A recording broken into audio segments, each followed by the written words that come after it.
I'm John Ridley, and I've been a Muslim for about 30 years. I live in Beirut, the capital of Lebanon, where I work as an engineer and also as a journalist across the Middle East. My home actually is in England, on the south coast, where I live with my wife and son. I was born and raised in a very small Somerset town in the rural part of England, and my parents and my sister still live there. We were a fairly relaxed Christian family. We went to church from time to time, maybe every 3 or 4 weeks, but there was no compulsion. I went because I did believe in a God. But as I grew older and started to question and wanted to understand more about Christianity, there were gaps in my understanding, and I could never fill those gaps. I would ask questions of my family and of the ministers at the church, and they were things that just had to be accepted. There was no question. You couldn't discuss them. And I could never understand and accept that if you had a faith but couldn't question and understand the faith, to me, the faith was missing. There was something wrong with that. And I'm still hoping that maybe one day somebody will explain to me what those missing parts of Christianity are. In particular, the Trinity. I could never understand how God could have these 3 parts, one of which was human. And also there were some, what I felt were quite dreadful teachings, such as original sin. How can a newly born child inherit his parents' sin? It just made no sense, and nobody was able to explain those to me. By the age of 20, I knew that I believed in God, and I had my doubts, but I'd never really left England and knew nothing of the world outside. And so I didn't even know of any of the other religions apart from the briefest of study in school. So I went ahead and was confirmed into the church. A couple of years later, I was working for the BBC as a broadcast engineer, and I had the opportunity to take a 6-month secondment to the Middle East. And this was to be my first real adventure of my life. So within 24 hours, I'd left broadcasting house and rural Dorset where I worked, and was transported to a small desert island off the coast of Oman. On the island, there was a small British community of BBC personnel and also some RAF personnel. And they'd built a very small makeshift church. And there were probably 10 or 15 of us would go every Sunday. And so I joined into the services, but after 4 weeks, I attended the service as usual on the Sunday, and we came to reciting the Nicene Creed. And I will never know why, but I couldn't say it. I just froze, I was in a cold sweat, and I just knew that what everybody was saying was blasphemous. So after 4 weeks on the island, I stopped going to church. And that left a large hole in my faith. I suddenly felt that the church that I'd chosen to embrace wasn't actually what I wanted. It didn't answer the questions. The doubts came back. And so I started talking during my long hours of shift work with the BBC. I'd start talking with the Pakistani staff and the Omani staff, who were Muslims. Not specifically about religion, but I wanted to know about their culture and their life. And slowly the subject of religion came into our conversations. And inevitably it came up, the questions came up as to why did I have difficulty with Christianity, and the subjects of the Trinity and original sin and the other doubts were raised in conversation. And I was shocked because the answers from every single person that I spoke to were always the same. Islam doesn't believe in these things. there is no such thing as the Trinity. God is not his son. God is God. Jesus was a prophet, a human prophet. There's no such belief in original sin. Everybody is born pure, and it's up to them how they choose to lead their life. So the questions I had about Christianity were suddenly answered by Muslims in a completely different country. And this left me very, very confused. I didn't know where to turn, because everything that I'd been brought up with, the doubts that I'd lived with, were thrown straight back at me, and I was suddenly searching for answers again. So for 3.5 years whilst I was in Oman, I studied and studied. I talked with people, and then eventually, after a couple of years, I had a strange request from the Wali of Masira. He was the mayor or the leader of the island where I was working and living. And he told me that I was going to be going to Muscat to meet the Minister of Islam, one of the most senior ministers in the government. A couple of weeks later, I was on the plane and introduced to the Minister of Islam. He and I were probably talking for the best part of an hour, and we recapped the past couple of years about all the questions I'd had, the answers, and he was challenging the conclusions I'd come to. He was testing me. As the conversation went on, he realised that I'd been there for 3.5 years and was soon to go home. And so the inevitable question came up: well, what are you going to do when you go home? How are you going to feel about this? Where does this leave you on this journey? And I have to admit that I was somewhat bemused, because I didn't really know where the next stage of the journey was. But I made the decision at that point that it was time to recite the Shahada, which I did. And I wasn't, from there on, I found that I was completely on my own. Within a couple of weeks, I was back on the plane to England, and suddenly I had no one to talk to, no support. I was completely isolated.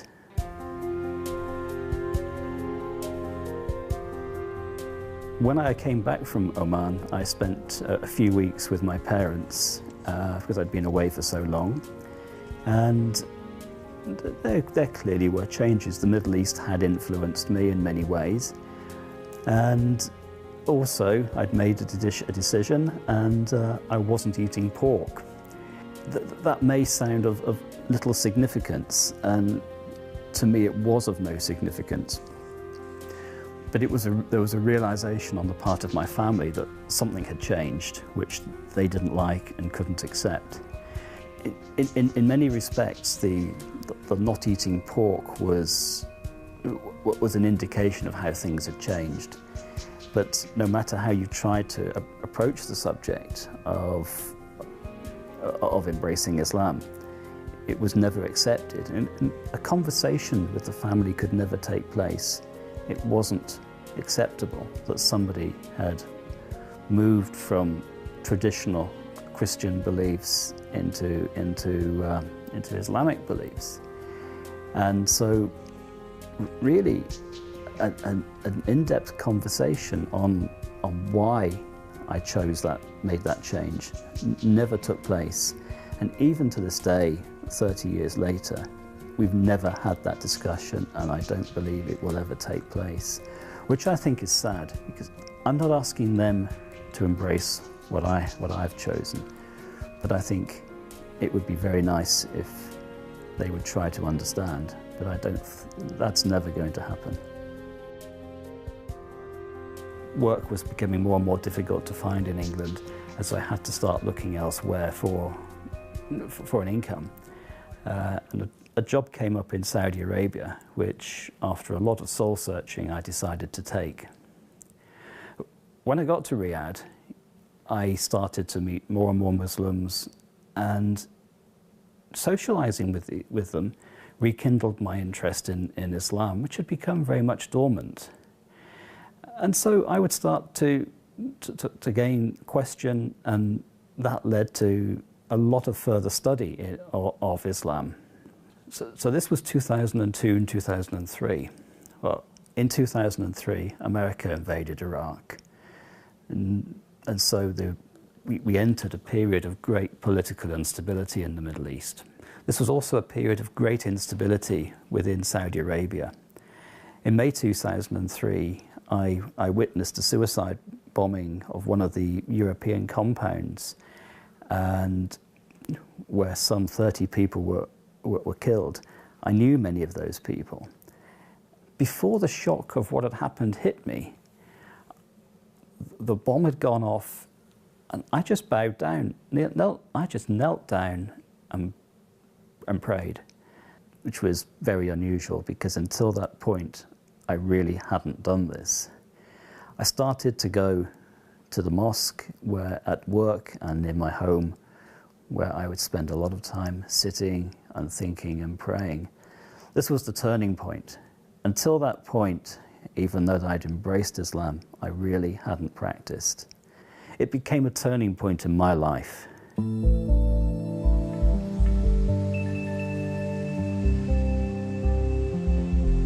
From Riyadh, I moved on to Kuala Lumpur, where I spent a year and a half, and then I moved on to Tehran, where I spent another 18 months. In both of those cases, I was able to experience different Islamic cultures, which again helps you to build your faith and to understand more about what is Islam and what is local tradition. After Tehran, I moved to Yemen and the UAE, where I spent many months. And from there, I moved back to Riyadh. And now I was lucky enough to be able to visit Mecca 3 times. Visiting Mecca changed my life, but it wasn't a spiritual change. I wanted to share the experience with my friends and family. And the only way I could do that was to write the story of the journey that I'd taken. After a couple more years in Saudi Arabia, I moved on to Jordan. And by now, I was writing professionally, although it was still part-time. As I was in Jordan, it made sense to do some research into Palestine, and I was sure that I could write 1 or 2 articles about the subject for newspapers. Bekaa, one of the main Jordanian camps, was just a couple of miles outside of Amman, and so I persuaded one of my friends to take me there so that I could look around. What I found in the camps was that 4 generations had grown up with little hope of escaping the poverty, let alone reaching their potential as human beings.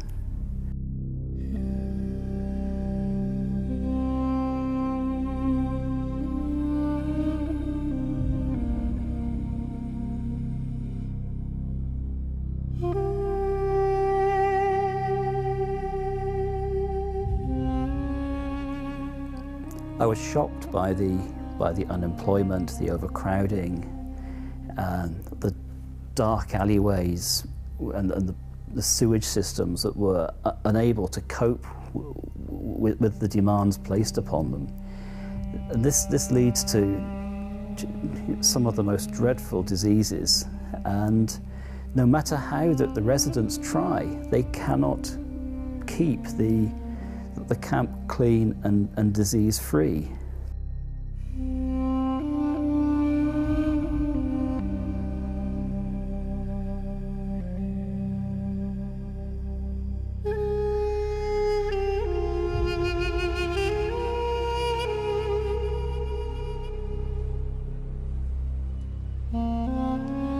Every camp I visited would highlight further horrors that these people had suffered.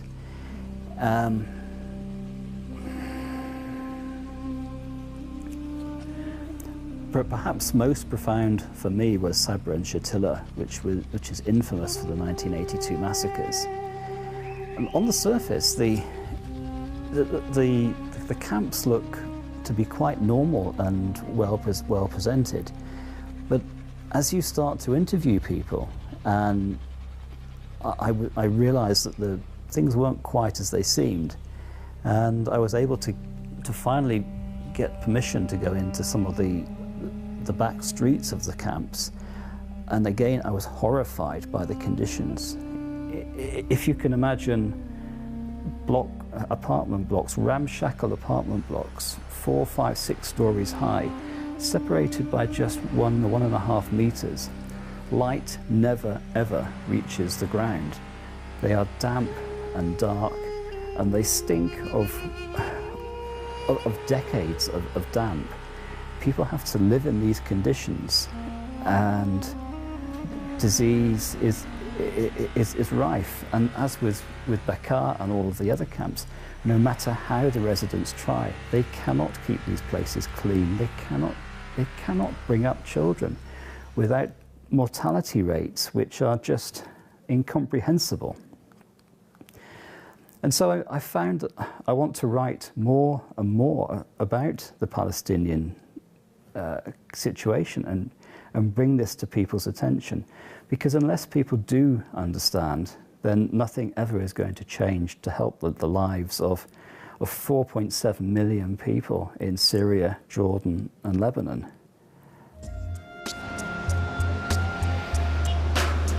I've been very lucky that I've lived in the Middle East for the best part of the last 30 years. And I've lived all over the region, everywhere from Saudi Arabia to the UAE, down to Yemen and across into Iran. And that's given me a terrific insight into the different countries and the different cultures, which I think I'm probably one of the few people that have had the opportunity to experience so many cultures and different parts of the region. But all of those countries have their own beauty in some particular way. But Yemen, for instance, is just beautiful. The scenery out of the cities is gorgeous. Mountains, green mountains, almost like the Pyrenees in France. Truly breathtaking scenery. Compare that to the Emirates, which is a desert, or Saudi Arabia, which is desert, and then go across east over into Iran, which again has desert regions, but it's beautiful green countryside throughout part of the country. But Lebanon is very different. Lebanon has a history as well as the natural beauty of mountains, snow-capped mountains going down into the Mediterranean. It's also got an incredible history, a biblical history. It is part of the Holy Land. Everywhere that you turn in Lebanon, there's another story to be told, be it one of the biblical characters, or be it the people who suffered and lived through the civil wars. They've all experienced their own story, and these are stories that, as part of my work, I'm trying to find out more about. So I'm interviewing a lot of residents of Beirut and the other towns and cities at the moment, trying to understand more about how their life was changed by the civil wars. What did they do in the wars? Some of those people were fighters, some of them were just innocent civilians who may have lost everything, but they all have a story to tell. In the same way, walking around the streets of Beirut, the city centre of Beirut is a fantastic architectural achievement. It's been rebuilt, and it is one of the most beautiful cities in the world. In the springtime, you can't help but delight at the smell of the cherry blossoms and the lilac blossoms. The rest of Beirut is something of a contrast. A lot of it is still suffering from the effects of the war. There are street upon street of buildings destroyed by bombs, but those actually have their own story to tell. I was recently walking in a part of Beirut where I spent hours most days. I'd go out for lunch and I'd walk around, and there was one building that just struck me. It was a 1960s apartment block, and I'd walked past this building hundreds of times, but something just stood out about it, and I stopped and I listened. I just looked to see what it was, and there was one apartment, two or three floors up, The windows had been broken in and you could see into the building. The kitchen cupboards were hanging off the walls. It was a totally derelict building. And so you have to start to think, well, why is it? Why is this one apartment block like this? And so you start to research back into the history of the area. And what I can assume, this was a building that was ransacked in 2006 by one of the militias. Obviously, one militia, somebody else was living inside the building.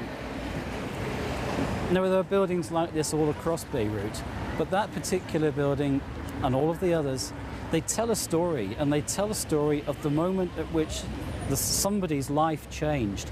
It may have changed where they had to leave, and go somewhere else, or their life may have changed forever. It may have ended. But these are the stories that Beirut is just trying to tell you. And I have to listen to those stories, and I have to tell people what those stories are. Not because they need to know, but because they are telling the story of people. They're telling the story of the consequences of war. And unless we all start to listen to the consequences of war, we will never learn from them. And that's part of the reason that, to me, Beirut is such an amazing city. It's because it has so much to tell. It has so much for everyone to listen to. There is a story there for everybody. And if we were to listen to the story of Beirut, and we were to act on the story of Beirut, maybe we'd all live a slightly better life. There have been many things that changed my life. Marrying and having a family obviously had a major impact upon me and the way I live my life. But Islam also has significantly changed me. There was a time when I would happily climb the corporate ladder. Getting a bigger company car and a higher salary was important. But suddenly it's not important anymore. What's important is people. What's important is humanity and the spiritual side of life. Religion for me is personal. I'm not silent, but I don't push it. And part of the reason I don't push it is because there are people of all religions who use it in nefarious means, and I really don't want to be part of that. And sadly, Islam is misrepresented by so many people in the West. And so I'm using the journalism not just to tell the story of Palestinians, but also to try to put out the true message of Islam, which is about peace. It's about humanity, and it's about understanding other people and living side by side.